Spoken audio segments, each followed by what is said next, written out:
करने का विवाद अब नए मोड़ पर पहुंचता दिख रहा है। पहले प्रशासन ने मंदिर बनाने की बात की, फिर कांग्रेस ने भी मंदिर वहीं बनाने का ऐलान कर दिया। लेकिन अलवर विवाद पर सियासत जारी है। बीजेपी की फैक्ट फाइंडिंग कमेटी सरकार पर तुष्टीकरण का आरोप लगा रही है, तो कांग्रेस बीजेपी पर झूठ बोलने का आरोप लगा रही है। देखिए अलवर में मंदिर पर कैसा रहा सियासत वाला शनिवार। पहले मंदिर पर चला बुलडोजर, चिल्ला चिल्लाकर और सन्यासी बनकर जो गेरुआ वस्त्र पहनकर झूठ बोलते हैं, ऐसे लोग भी इनके जीत करवा गए हैं। तो ऐसे में बीजेपी को माफी मांगनी चाहिए पूरे देश से। राजगढ़ में उन्होंने मंदिर तोड़ा है और मंदिर तोड़कर फिर उन्होंने झूठ बोला है। फिर अलवर को लेकर सियासी वार। हमारे साथ जो बीती है, हमारे साथ जिस प्रकार से अन्याय इस कांग्रेस सरकार ने किया है, राजगढ़ के लोगों के साथ हमारे साथ जो किया है, उसका बदला राजगढ़ की जनता जरूर लेगी। अब मंदिर वहीं बनाने के दावे, और ये मंदिर यही बनेगा, इसका मैं आपको आश्वासन देता हूँ, इसकी मैं प्रतिज्ञा लेता हूँ, इसका मैं वादा करता हूँ आपसे, और मंदिर का जो भी खर्चा होगा मैं करूँगा। अलवर के राजगढ़ में 300 साल पुराने मंदिर को तोड़े जाने के विवाद ने देश भर में सुर्खियां बटोरी। मंदिरों को तोड़ने का आदेश बीजेपी शासित नगर पालिका का था या प्रशासन का, इसको लेकर कांग्रेस और बीजेपी के अपने अपने दावे हैं। लेकिन इतना तय है कि एक मुद्दे पर सियासी दल हो या प्रशासन, वो एक राय है, और वो है कि विकास के नाम पर जिस मंदिर पर बुलडोजर चला, उस मंदिर को फिर से बनाया जाएगा। देखिए, ये नगर पालिका के स्तर का ही मैटर है। नगर पालिका इस चीज को, क्योंकि खुद ऑटोनोमस बॉडी है, और यदि वो चाहेगी, जहाँ पे भी उनको लगता है कि जो निर्विवाद स्थल है, नगर पालिका स्वयं उस चीज को जो है सक्षम है अपनी उस जगह को आइडेंटिफाई करके, यदि वो चाहे तो निर्माण करवा सकती है। वहीं राजगढ़ में शनिवार का दिन सियासी दौरे का रहा।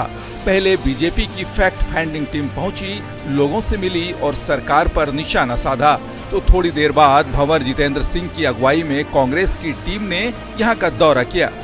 जैसा हमने देखा, विधायक जी बोल रहे हैं कि सारे पार्षद मेरे साथ आ जाते हैं, तो मैं इस कार्रवाई को रुकवा सकता हूं। निश्चित तौर पर उनके मन में पाप था, इसीलिए उन्होंने इतनी बड़ी कार्रवाई को अंजाम दिया है। आप सबों को आश्वासन देता हूं कि मैं आज माननीय मंत्री जी से, आज मैं खुद स्वयं अलवर नहीं जा रहा हूं, मैं जयपुर जा रहा हूं, उनसे मिलूंगा, उनसे निवेदन करूंगा कि जो भी कोई अधिकारी हो, और खास तौर से ये चेयरमैन उनके बोर्ड, आज कहाँ है वो? अगर वो सच्चे होते तो यहाँ होते। बीजेपी कहती है कि कांग्रेस जिस मास्टर प्लान के बहाने अपना पाप छुपा रही है, उसकी हकीकत जनता को पता है। ये मास्टर प्लान की कॉपी है।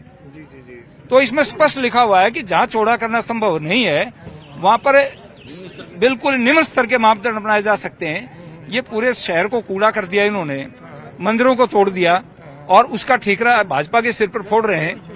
पाप खुद करके उस पाप को दूसरों पर डालना, ये बिल्कुल ही सरासर गलत है। तो कांग्रेस का आरोप है कि बीजेपी को राजगढ़ की जनता ने सबक सिखाने का मन बना लिया है। चिल्ला चिल्लाकर और सन्यासी बनकर जो गेरुआ वस्त्र पहनकर झूठ बोलते हैं, ऐसे लोग भी इनके जीत करवा गए हैं। तो ऐसे में बीजेपी को माफी मांगनी चाहिए पूरे देश से। राजगढ़ में उन्होंने मंदिर तोड़ा है और मंदिर तोड़कर फिर उन्होंने झूठ बोला है। यानी अलवर के बहाने जयपुर से दिल्ली तक की सियासत में हलचल मची हुई है। राजस्थान में अगले साल विधानसभा चुनाव है और करौली के बाद अलवर का मुद्दा बीजेपी के लिए संजीवनी से कम नहीं। लेकिन अतिक्रमण हटाने में बीजेपी बोर्ड के फैसले की खबर आने के बाद कांग्रेस भी अपने को पीछे रखने को तैयार नहीं है। अब वहां मंदिर फिर से बनाने के ऐलान के साथ ही कांग्रेस ने अपना इरादा भी जाहिर कर दिया है। Babulal धायल, news 18 network, Alwar. अलवर में तोड़े गए मंदिरों के मामले को लेकर देश भर में सियासत गरमाई हुई है। एक तरफ बीजेपी के नेता सीधे तौर पर प्रदेश सरकार को जिम्मेदार ठहरा रहे हैं और इसे दिल्ली के जहांगीरपुरी में हुई कार्रवाई का बदला कह रहे हैं। दूसरी ओर कांग्रेस इस मामले पर अपना बचाव करते हुए उल्टे बीजेपी के स्थानीय बोर्ड को ही जिम्मेदार ठहरा रही है।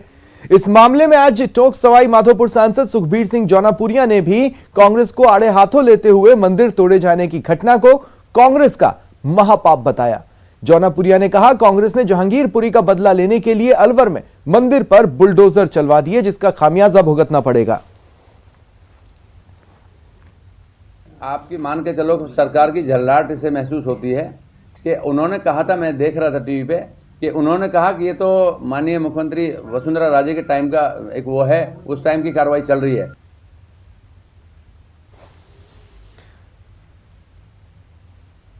अजमेर से इस वक्त की बड़ी खबर मिल रही है, ब्रेकिंग न्यूज सुनिए।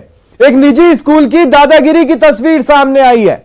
यह घटना अजमेर के नामचीन निजी स्कूल की है। 7वीं क्लास में पढ़ने वाले छात्र के सिर के बाल सही नहीं कटे होने पर उसे दिन भर धूप में खड़े रहने की सजा दी गई।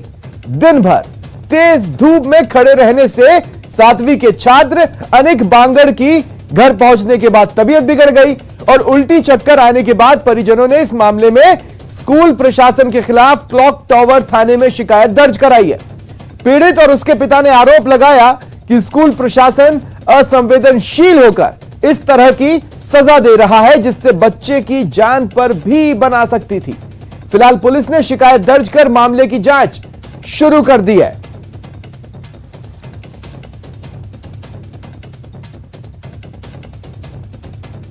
मैं सेंट इस्लाम में पढ़ता हूँ। मैं आराम से पीटी कर रहा था, फिर ना सर ऑल इंडिया सर आए, उन्होंने बोला हेयर कट आपने सही से नहीं करा रखा है, आपको फादर के पास जाना होगा। तो फादर ने मैं पनिशमेंट दी कि है ना आपको ना वहाँ पे धूप में खड़ा होना है, और है ना फिर पापा को फ़ोन लगाया मैंने, फिर पापा तो ड्यूटी पे बिजी थे इसलिए नहीं आ पाए। मगर आज मेरे को सुबह इन्होंने कॉल किया मुझे 8 बजे कि आपके बच्चे के बाल सही कटे हुए नहीं है, आप तुरंत स्कूल में आइए।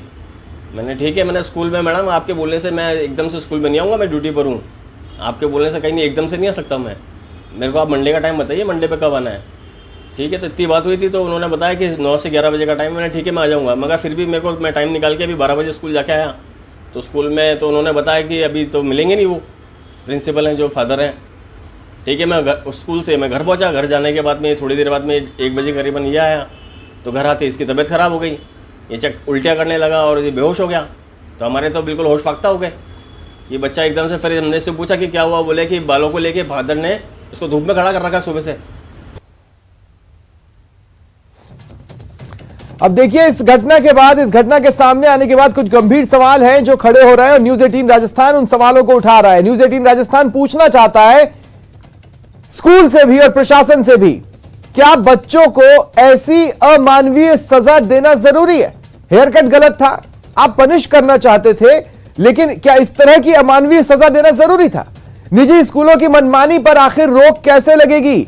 बाल नहीं कटवाने पर स्कूल की यह कैसी सजा है? देखिए ज्यादा जानकारी के लिए बात करेंगे सहयोगी अभिजीत दवे से। अभिजीत, हर कोई जानता है इस वक्त किस तरह की गर्मी है। सीएम साहब भी ट्वीट के जरिए अपील कर रहे हैं लोगों से लू से बचकर रहें, धूप से अपने आप को बचाएं, और दूसरी तरफ निजी स्कूल है जो पनिशमेंट में धूप में ही खड़ा कर दे रहा है।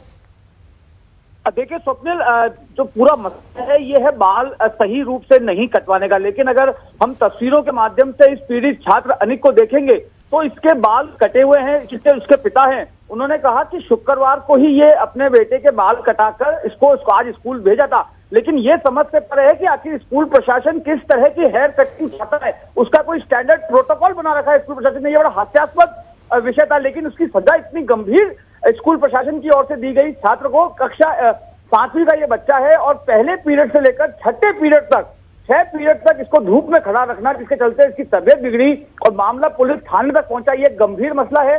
जाहिर तौर पर ये निजी मिशनरी स्कूल का मसला है और इससे पहले भी ये स्कूल जो है अपने इस तरह के तानाशाही फैसलों के चलते विवादों में रही है और इससे पहले भी स्कूल प्रशासन के खिलाफ शिकायतें जो है पुलिस तक पहुंची हैं। एक बार फिर शिकायत पुलिस में पहुंची है। स्कूल एडमिनिस्ट्रेशन की ओर से किसी तरह का कोई जवाब आया है घटना पर? क्योंकि आज जब उनके पेरेंट्स जाते हैं मिलने स्कूल तो उनसे फादर मिलते ही नहीं। देखिए, हमने भी इस घटना के सामने आने के बाद प्राचार्य से संपर्क करने की कोशिश की थी, लेकिन मैंने आपसे कहा कि ये मिशनरी स्कूल का मसला है और वहां पर जो प्रिंसिपल है, पादरी हैं, वो संपर्क उनसे नहीं हो पाया, वो मीडिया के सामने बात करने के लिए उपलब्ध नहीं हो पाए हैं।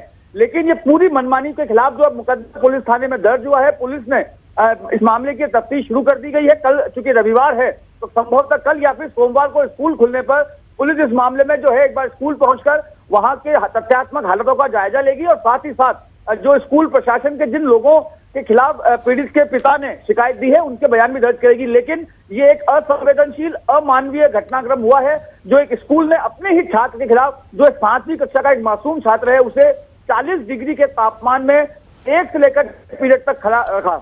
शुक्रिया अभिजीत, आप नजर बनाए रखें।